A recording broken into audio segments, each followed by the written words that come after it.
Donc dans la suite et la fin du TD, on va se poser la question de savoir si dans la région qui nous intéresse, il existe des failles actives. En effet, on sait que le Tian Shan, c'est une région sismiquement active, donc il est possible qu'il y ait des failles actives et qui soient potentiellement dangereuses et qui puissent potentiellement générer des séismes.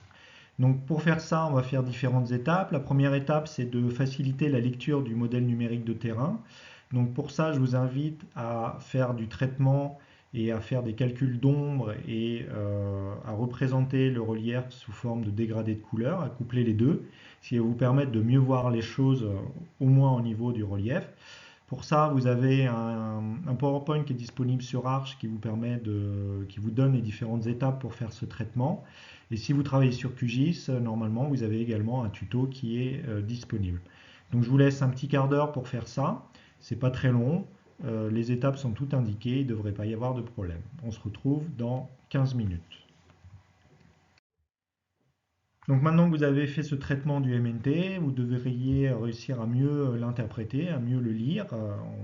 Il y a un certain nombre de choses qui apparaissent.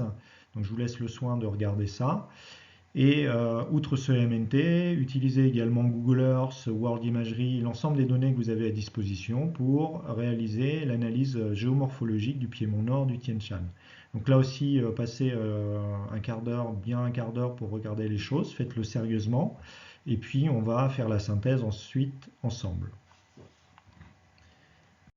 Donc, pour faire la synthèse, vous pouvez aller voir la vidéo que j'ai faite à partir d'une capture d'écran Google Earth et sur lequel je décris un certain nombre d'objets. Je vais les reprendre là, mais avec des images qui sont statiques. Donc, il y a un certain nombre d'objets qu'on peut voir sur le piémont nord du Tian Shan. Le premier type d'objet, ce sont des grandes structures plissées et faillées. Alors, pour les failles, vous allez voir ça par la suite. Mais avant tout des grandes structures plissées qui sont soulignées par des alternances de couches de différentes couleurs. Outre ces grandes structures plissées, on a également des grandes rivières qui drainent du sud vers le nord le piémont et qui transportent les sédiments depuis la chaîne et les reliefs au sud vers le bassin au nord. Et aux sorties des premiers reliefs qui sont constitués par les structures plissées, on a les sédiments qui sont déposés sous forme de grands cônes alluviaux, comme vous avez ici souligné sur cette diapositive. Donc un certain nombre de grands cônes, je ne les ai pas tous symbolisés. Voici deux bels exemples, je vous invite à regarder plus dans le détail. Il y en a vraiment un peu partout. Outre ces grands cônes, aux abords des rivières, on a également des morphologies particulières qui sont bien visibles à partir du MNT et notamment grâce au traitement que vous avez fait. On le voit sur une capture ici à gauche. On a des grands replats qui se trouvent en altitude par rapport au fond à la rivière actuelle, à la rivière active. Et ces grands replats sont vraiment trop hauts pour être des plaines d'inondation, puisque pour certains, on est à 50, 100 mètres au-dessus de la rivière.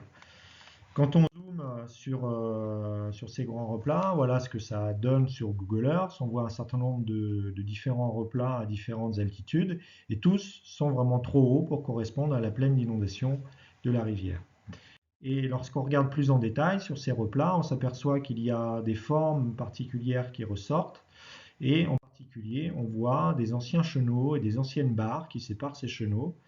Il s'agit donc d'anciens lits de rivière qui se trouvent maintenant en altitude par rapport au lit actif de la rivière. Il s'agit donc de terrasses alluviales.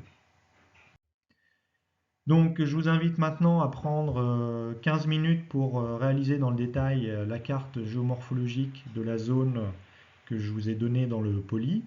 Ayez bien conscience que ce genre d'exercice, c'est souvent un exercice que je demande en examen et donc j'attends de vous que vous que vous soyez capable d'interpréter ce genre d'image,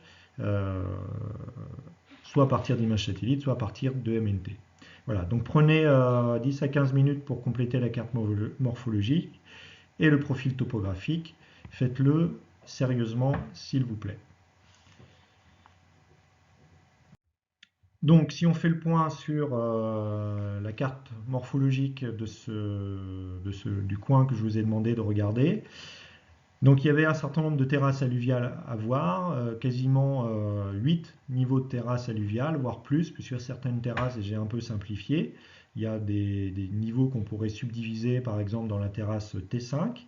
Donc je les ai numérotés de T1 la plus basse à T8 la plus haute, avec vous voyez, un gradient de couleur associé. La rivière active, c'est le fond gris qu'on a au centre de l'image.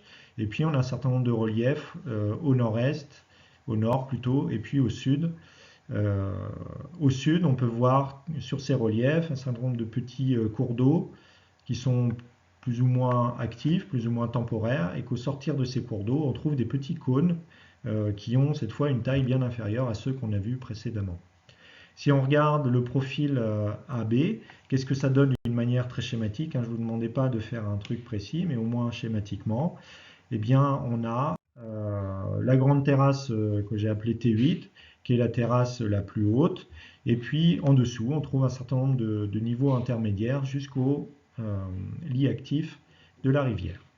Voilà pour la description géomorphologique autour de la rivière, et on peut passer à la suite maintenant.